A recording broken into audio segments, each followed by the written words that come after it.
৩.৫ বছরের দীর্ঘ আইনি লড়াই শেষে অবশেষে চাকরি ফেরত পেলেন আলোচিত দুদক কর্মকর্তা শরীফ উদ্দিন।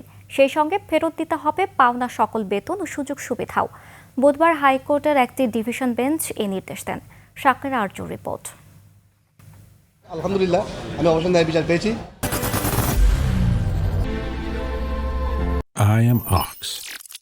২০২৩ সালের ১৬ ফেব্রুয়ারি দুদকের উপসহকারী পরিচালক শরীফ উদ্দিনকে চাকরি থেকে অপসারণ করা হয়। দেশবাসীর প্রতি কৃতজ্ঞতা জ্ঞাপন করছি। শরীফ জানান, দুদকের চট্টগ্রাম কার্যালয়ে কর্মরত থাকাকালে বেশ কিছু বড় দুর্নীতি মামলার তদন্ত কর্মকর্তা হিসেবে দায়িত্ব পালন করতে গিয়ে প্রভাবশালী গোষ্ঠীর রোষানলে পড়েন তিনি। তবে দমে যাননি তিনি। চাকরিচ্যুতির বৈধতা চ্যালেঞ্জ করে হাইকোর্টে রিট করেন শরীফ। ৫ আগস্টের সফল গণঅভ্যুত্থান বুধবার দুদক কর্মকর্তা শরীফ উদ্দিনের চাকরি ৩০ দিনের মধ্যে ফেরত দেওয়ার নির্দেশ দেন হাইকোর্ট।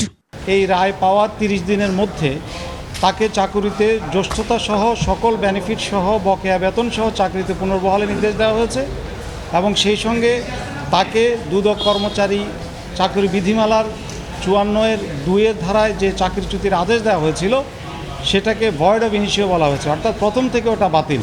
চাকরি ফেরত পেয়ে বিচার প্রক্রিয়ার সাথে জড়িত সবার প্রতি কৃতজ্ঞতা প্রকাশ করেন শরীফ উদ্দিন। আমি যাতে সামনের দিনগুলো দুর্নীতির বিরুদ্ধে কমিশনের আদেশে আদিষ্ট হয়ে আমি একজন কমিশনের সৎ কর্মচারী হিসেবে চলতে পারি, সেজন্য আমাকে দোয়া করবেন।